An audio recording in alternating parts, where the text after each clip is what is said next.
तो बच्चों कल के क्लास में हम लोगों ने क्या पढ़ा था कल के क्लास में हम लोगों ने किरचॉफ्स लॉ, और आज के क्लास में हम उसी लॉ से रिलेटेड एक ब्रिज के बारे में पढ़ेंगे जिसका नाम है व्हीटस्टोन ब्रिज। अच्छा, उससे पहले अगर व्हीटस्टोन ब्रिज को समझना हो, आपको ना पता हो, तो डिस्क्रिप्शन में किरचॉफ लॉ का वीडियो का लिंक मैं डाल दूंगा, आप जाके उसे चेकआउट कर सकते हो। तो चलो आज हम व्हीटस्टोन ब्रिज पढ़ लेते हैं क्या होता है। तो देखो बेटा, व्हीटस्टोन ब्रिज जो है ये एक ब्रिटिश फिजिक्स भौतिक वैज्ञानिक थे जिनका नाम था सर चार्ल्स एफ व्हीटस्टोन। इन्होंने 1843 में एक कॉन्सेप्ट दिया था कुछ इस तरीके का, ठीक है, जिसमें हमारे 4 रजिस्टर्स होते हैं, उनमें से एक अननोन होता है। ब्रिज को बैलेंस करते हैं, बैलेंस का क्या सीन है, अनबैलेंस का क्या सीन है वो भी बताऊंगा मैं।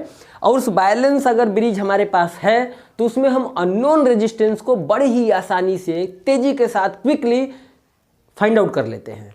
कैसे, इस चीज़ को अभी हम सीखेंगे। तो व्हीटस्टोन ब्रिज जो है ये एक 4 रेजिस्टेंस का केवल अरेंजमेंट है जिसमें कुछ इस तरीके से लगा है, ठीक है। ये देख रहे होगे, ये कुछ स्क्वायर टाइप का है, टेढ़ा है, थोड़ा सा रोम्बस कह सकते हो। और जो 2 डायगोनल हैं, 2 डायगोनल यानी ए और सी पे हमारी एक सेल लगी हुई है की के साथ, और दूसरा जो डायगोनल बी डी है उसमें एक गैल्वेनोमीटर लगी हुई है, ठीक है। अच्छा, अब यहाँ समझ लेते हैं कि ये बैलेंस का क्या सीन है यहीं पे।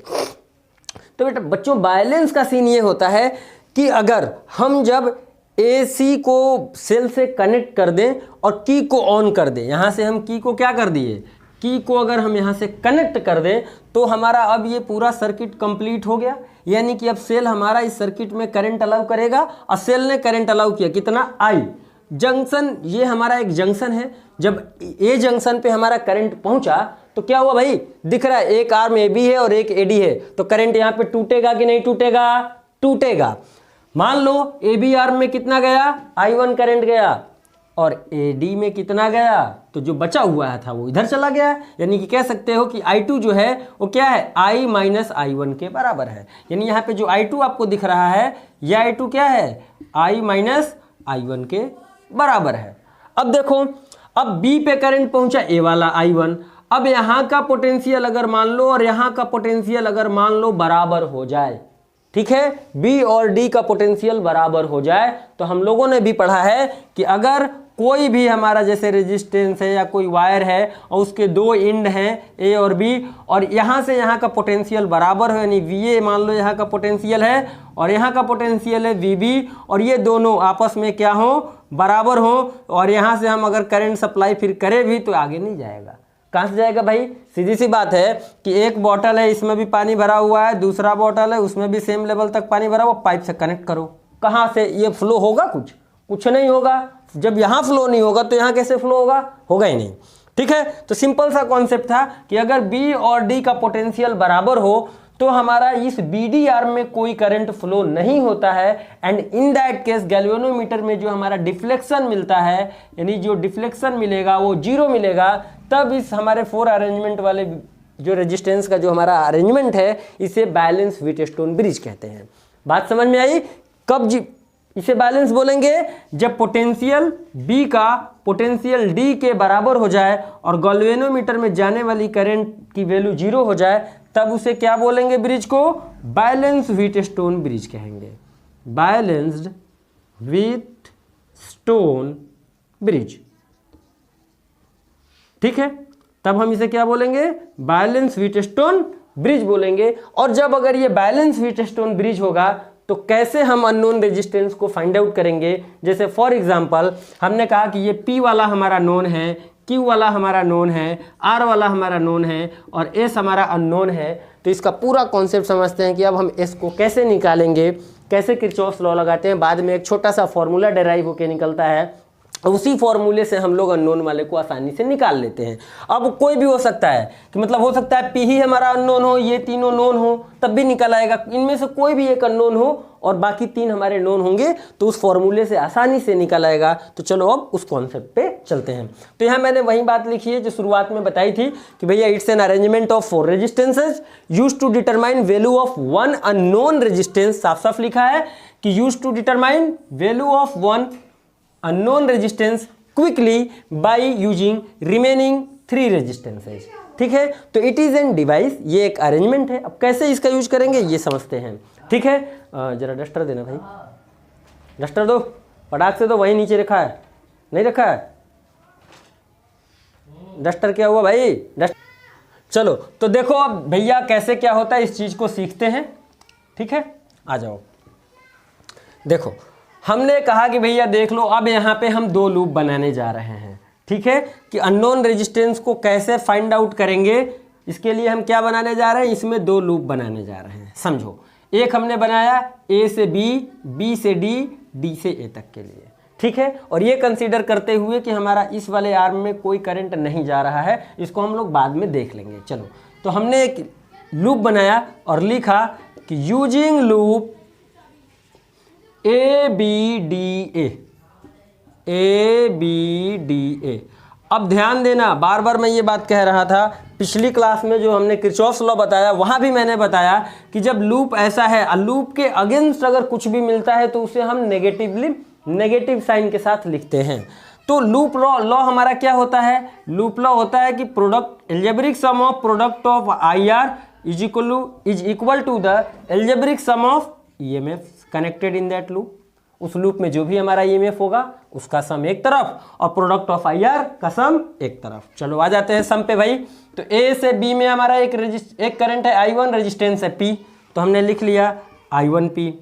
बी से डी में मान लो गैल्वेनोमीटर का रेजिस्टेंस G है और इसमें जाने वाला करंट IG है, मान लो, तो हमने कहा ये भी भाई इसी के ABBD लूप के अकॉर्डिंग ही है, तो इसमें हमने लिख लिया IG इंटू G। अब देखो D से A तक आए, अब यहाँ करंट जा रहा है A से D की तरफ, तो इस वाले वैल्यू को हम कैसे लिखेंगे, प्रोडक्ट वाले को माइनस में लिखेंगे, तो हमने लिख दिया -I2R इक्वल टू, क्या ABDA में कोई हमारा EMF कनेक्टेड है, आपने बोला नहीं, तो हमने कहा जब है ही नहीं तो इसकी वैल्यू सीधा सीधा यहाँ पे क्या जाएगा 0, तो एक इक्वेशन मान लो हमारा ये बन गया। ठीक, दूसरा चलो चलते हैं, दूसरा लूप लेते हैं। अब हमने कहा कि अगेन यूजिंग लूप, कौन सा ले ले भाई, कोई भी ले लो, हमने कहा BCDB ले लेते हैं। कौन सा ले लेते हैं, BCDB। ध्यान देना, BCDB लूप लिया है मैंने। अब BCDB लूप में चेक करते हैं, तो B से C तक जब हम गए तो B, इसमें भी वही फार्मूला कि sigma IR is equal to sigma EMF लगा दिया हमने। B से C तक में करंट की वैल्यू I1 माइनस IG और रेजिस्टेंस की वैल्यू है Q, तो हमने लिख दिया कि I1 minus IG into Q। अब C से D तक में देखो उल्टा है, तो भैया C से D में हमने C से D ले रहे हैं और यहाँ करंट जा रहा है D से C की तरफ, तो ये वाला प्रोडक्ट आपस में कैसे आएगा, माइनस साइन के साथ आएगा, तो हमने लिखा minus I2 plus IG into S। और D से B में आ जाओ, तो D से B वाला भी नेगेटिव में है क्योंकि हम तो B से D में जा रहे हैं, यहाँ पे करंट हमारा B से D में जा रहा है और हमने लूप लिया है BCDB, तो DB के अकॉर्डिंग ये इसका डायरेक्शन अपोजिट है, इसको भी हमने माइनस में लिख लिया IG इंटू G। और यहाँ भी इस वाले लूप में भी कोई EMF हमारा नहीं है, तो ये वाला फिर से वैल्यू 0 हो गया। ये हो गया इक्वेशन सेकेंड। अब हम ये मान लेते हैं कि ये ब्रिज जो है हमारा बैलेंस है। अब बैलेंस अगर ब्रिज है तो पोटेंशियल क्या होना चाहिए, B और D इंड का आपस में बराबर होना चाहिए, और करंट की वैल्यू गैल्वेनोमीटर वाली क्या होनी चाहिए, 0 होनी चाहिए। तो ये इस चीज़ को ध्यान में रखते हुए इन दोनों इक्वेशन में जो IG की वैल्यू है उसे कर दिया जाए 0। तो हमने कहा भैया 0 कर दो, IG की वैल्यू 0 करते ही ये टर्म 0 हो गया, यहाँ पे IG की वैल्यू 0 किया, ये टर्म 0 हो गया, यहाँ पे केवल IG हमारा 0 हो गया, यहाँ पे केवल IG हमारा 0 हो गया और कुछ 0 हुआ नहीं। और इसको सिंप्लीफाई कर लिया हमने, तो देख लो यहीं पे सिंप्लीफाई कर लेते हैं। ये आ गया I1P, अब माइनस में बचा I2R इक्वल टू 0। ये इक्वेशन 1 वाला मॉडिफाइड इक्वेशन है। इक्वेशन 2 का मॉडिफिकेशन भी देख लो, ये आ गया I1Q minus I2 into S, क्योंकि ये वैल्यू 0 है, तो I2 इंटू एस ये वैल्यू 0 इक्वल टू क्या आ गया 0। ठीक है, ये हमारा आ गया सेकेंड इक्वेशन। कोई दिक्कत वाली बात हो बता दो। अब क्या करो कि भैया देख लिया हमने कि right hand side left hand side, तो इस तरीके से इस वाले टर्म को अगर ये यहाँ पे माइनस में है, इसको उठा के राइट साइड अगर हम ले जाएं तो क्या हो जाएगा, ये माइनस में I2R लिखा है, इसको अगर हम राइट साइड ले जाएं तो क्या हो जाएगा, प्लस में हो जाएगा। तो हमने कहा भैया ठीक है, यहाँ इक्वल टू लगा दो, अब ये खत्म। इक्वेशन 1 कुछ इस तरीके से बन गया। यहाँ पे भी I2S को राइट साइड ले जाओ, क्या हो जाएगा, तो ये नेगेटिव में है, इधर जाने के बाद पॉजिटिव में हो जाएगा, तो लो इक्वल टू यहाँ लगा दिया, पॉजिटिव में आ गया। अब इक्वेशन 1 हमारा ये है और इक्वेशन 2 हमारा ये है, दोनों को आपस में डिवाइड कर लो, दोनों को आपस में डिवाइड कर लो। हमने कहा कर देते हैं भाई, तुमसे अगर नहीं हो रहा है तो लो देख लो, यहाँ पे ऊपर आ जाओ, ने डिवाइड कर दिया। क्या किया, equation 1 is divided by equation 2, तो भैया यहाँ पे हमारा लेफ्ट हैंड साइड में क्या है, I1P, यहाँ पे लेफ्ट हैंड साइड में क्या है, I1Q, यहाँ पे राइट हैंड साइड में क्या है, I2R, तो I2R, यहाँ पे राइट साइड में क्या है, I2S, तो I2S। अब देखो I2 कैंसिल, I1 कैंसिल, तो यहाँ से हमें क्या मिल गया कि P/Q is equal to R/S। अब बताओ, ये जब हमारे पास एक सिंपल सा फॉर्मूला आ गया कि P/Q is equal to R/S, तो क्या हम ये नोन है, ये नोन है, ये नोन है, तो इसको हम आसानी से निकाल सकते हैं कि नहीं। तो वही मैंने शुरुआत में बताया था कि व्हीटस्टोन ब्रिज 4 रेजिस्टेंस का अरेंजमेंट होता है, जिसकी हेल्प से 3 गिवन होते हैं और एक अननोन रेजिस्टेंस होता है, जिसको क्विकली से हम लोग निकाल लेते हैं बाय यूजिंग दिस रिलेशन। लेकिन ये रिलेशन तभी अप्लाई होगा जब ये ब्रिज कैसा होना चाहिए, बैलेंस होना चाहिए। ध्यान रहे, जब ये ब्रिज कैसा होना चाहिए, बैलेंस होना चाहिए, तभी हम ये वाला कॉन्सेप्ट अप्लाई करेंगे, अदरवाइज नहीं करेंगे। लेकिन बोर्ड के अकॉर्डिंग, बोर्ड में आप लोगों का केवल व्हीटस्टोन का बैलेंस सिचुएशन ही है, अनबैलेंस सिचुएशन नहीं है। लेकिन फिर भी हम चलो इसके बाद एक कॉन्सेप्ट बताते हैं कि अगर अनबैलेंस सिचुएशन है तो उसके रेजिस्टेंस प्रॉब्लम अगर कंपटीशन वगैरह में आ जाता है, नीट वगैरह में, तो कैसे करते हैं, वो भी हम आपको बता देंगे नेक्स्ट वीडियो में, हो सकता है आज ही बता दे। ठीक है, चलो तो इतना आप लोग नोट कर लो फटाक से। भैया अब व्हीटस्टोन ब्रिज में हम लोगों ने सीख लिया कि अगर हमारे पास बैलेंस व्हीटस्टोन ब्रिज है, कैसा, बैलेंस्ड व्हीटस्टोन ब्रिज है, व्हीटस्टोन ब्रिज है, तो सीधा सीधा क्या हो जाता है कि इसमें जाने वाली जो करंट है वो जीरो हो जाती है, जिसकी वजह से गैल्वेनोमीटर का करंट की वैल्यू जीरो ले लेते हैं। तो इसका मतलब इस आर्म में कल होना और ना होना बेकार है। इसमें कुछ भी अगर आप लगा दो, यानी कि अगर इस पॉइंट का पोटेंशियल और इस पॉइंट का पोटेंशियल अगर बराबर है, तो यहाँ पे अगर हम कोई रेजिस्टेंस भी कुछ भी लगा दें तो इसका कोई फर्क पड़ता नहीं है। तो इसको हम लोग सीधा सीधा हम क्या करते हैं, इस वाले को हम लोग हटा ही देते हैं। व्हीटस्टोन ब्रिज का कॉन्सेप्ट में आपने देख लिया कि इसका और इसका रेशियो, इसका और इसका रेशियो आपस में बराबर आता है, यानी कि P/Q is equal to R/S। अगर ऐसा कोई भी न्यूमेरिकल प्रॉब्लम आपको मिलता है कुछ इस तरीके के अरेंजमेंट का, जिसके बीच में भी हमारा कोई वैल्यू लगा हुआ हो, यहाँ पे भी कोई वैल्यू लगा हुआ हो, ठीक है, और ये इसका रेशियो, इसका रेशियो अगर आपस में बराबर हो, तो इस वाले रेजिस्टेंस को आप लोग सीधा सीधा हटा देना, काट देना, मिटा देना, कुछ भी करना, लेकिन इसको यूज मत करना। अब जब यूज ही नहीं करना है उसको, तो अब ये बड़ा सिंपल सा एक अरेंजमेंट बन गया। ध्यान से देखा जाए तो अब ये एक सिंपल सा अरेंजमेंट बन गया। अगर आपको मान लो कि ये इंड हमारा कोई x है और ये इंड हमारा कोई y है, और x और y के लिए आपको रेजिस्टेंस फाइंड आउट करना है, तो साफ साफ यहाँ दिख रहा है कि P और Q हमारे यहाँ पे सीरीज में हो गए और R और S यहाँ पे सीरीज में हो गए, ठीक है, और इसकी जो भी वैल्यू हमारी आई और इसकी जो भी वैल्यू आई वो आपस में कैसे हो गए, पैरेलल में हो गए, ठीक है। तो इसी कॉन्सेप्ट पे हम लोग आसानी से सोल्व कर लेते हैं। मान लो P और Q को सिंप्लीफाई किया सीरीज में, इसकी वैल्यू आई R1, और R और S को सिंप्लीफाई किया और इसकी वैल्यू आई R2, तो R1 और R2 यहाँ पे अब पैरेलल में हो जाएंगे। तो X और Y के लिए अगर आप रेजिस्टेंस निकालोगे तो सीधा सीधा आ जाएगा कि R1 multiplied by R2 divided by R1 plus R2। अब देखो चूंकि ये दोनों सीरीज में है, तो सीरीज का मतलब होता है कि दोनों का सम, तो यानी R1 की वैल्यू जो आएगी वो P प्लस Q के बराबर आएगी, R2 की जो वैल्यू आएगी वो भी हमारी R प्लस S के बराबर आएगी, ठीक है, R1 की वैल्यू, ठीक है। अब यहाँ तो ऊपर वाला दोनों मल्टीप्लाई में कर दिया और नीचे यहाँ P प्लस Q हो गया प्लस R प्लस S हो गया। तो इस तरीके से इस इंड का आसानी से इस वाले में रख दो वैल्यू और आप आंसर आसानी से निकाल सकते हो। कोई दिक्कत वाली बात होनी नहीं चाहिए, कोई दिक्कत वाली बात होनी नहीं चाहिए। तो ये वाला हमारा हो गया बैलेंस का कॉन्सेप्ट। चलो अनबैलेंस का कॉन्सेप्ट थोड़ा सा सिखाई देते हैं। जब शुरू किया है तो अनबैलेंस रेजिस्टेंस को कैसे सोल्व करते हैं वो भी चलो सिखा देते हैं। तो इतना फटाक से नोट कर लो और आगे बढ़ जाओ।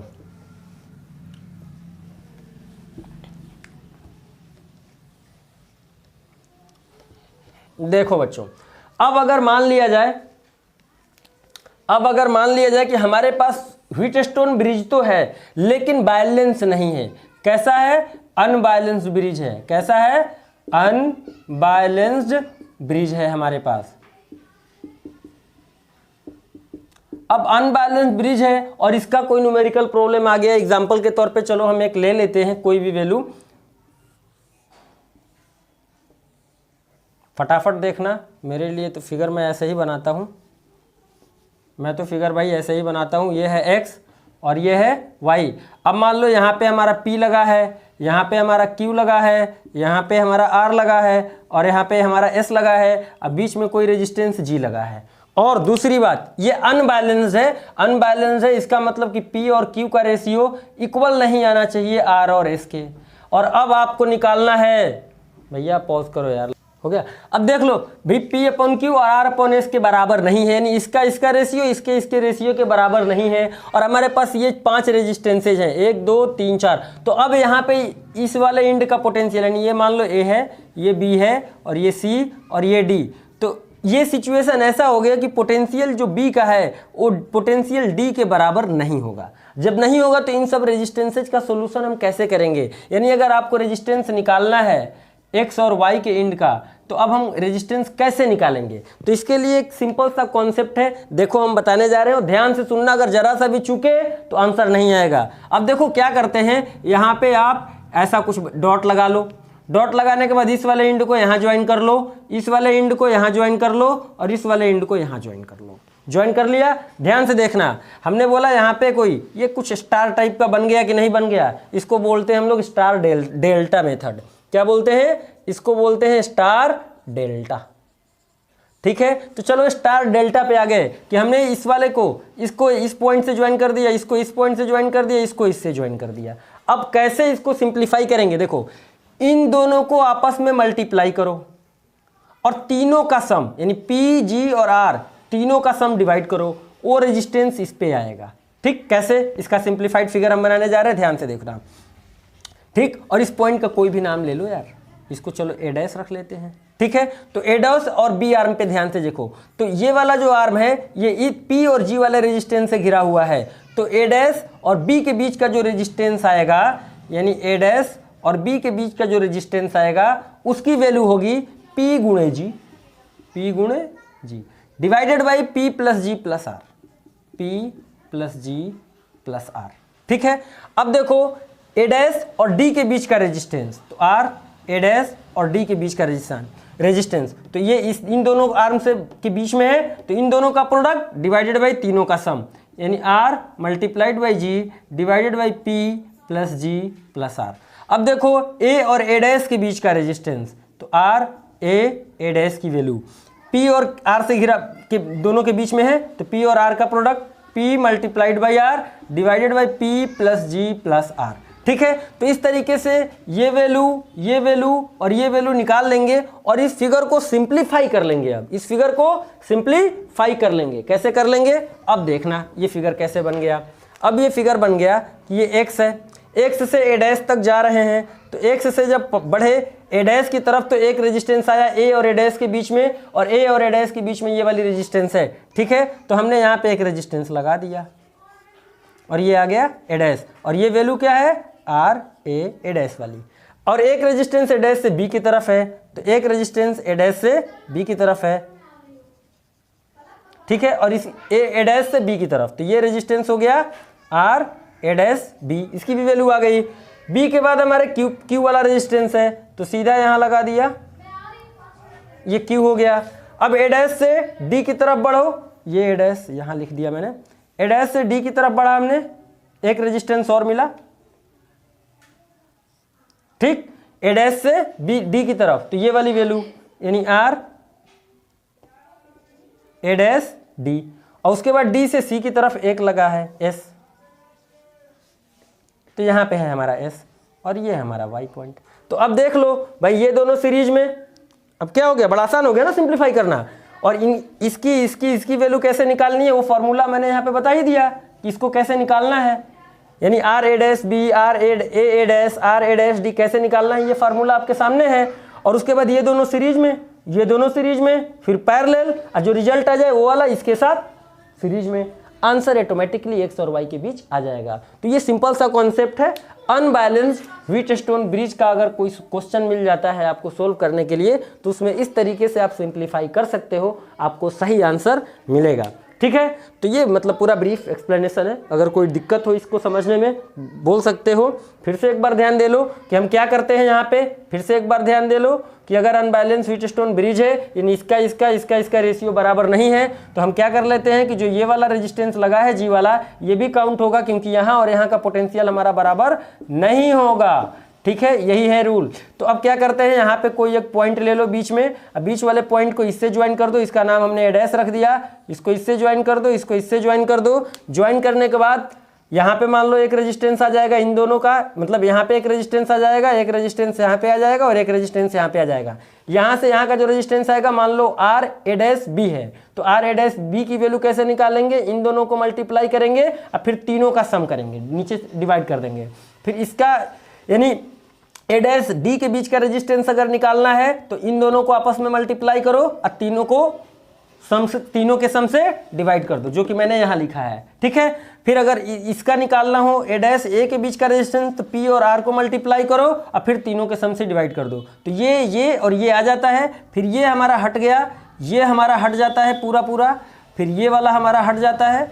अब केवल स्ट्रक्चर ऐसा बचता है, ऐसा जो कि हमने यहाँ पे देखो ये फिगर बना दिया, कुछ ऐसा बन जाता है। फिर ये दोनों सीरीज में, ये दोनों सीरीज में, पैरेलल एंड देन सीरीज में, एक्स और वाई के बीच का रिजल्ट आ जाएगा। ठीक है, तो ये हमारा हो गया व्हीटस्टोन ब्रिज का बैलेंस और अनबैलेंस सिचुएशन के रेजिस्टेंसेज कैसे सोल्व किए जाते हैं, व्हीटस्टोन ब्रिज में क्या होता है, और जब बैलेंस होता है तो कितनी क्विकली हम लोग रेजिस्टेंस सोल्व कर लेते हैं।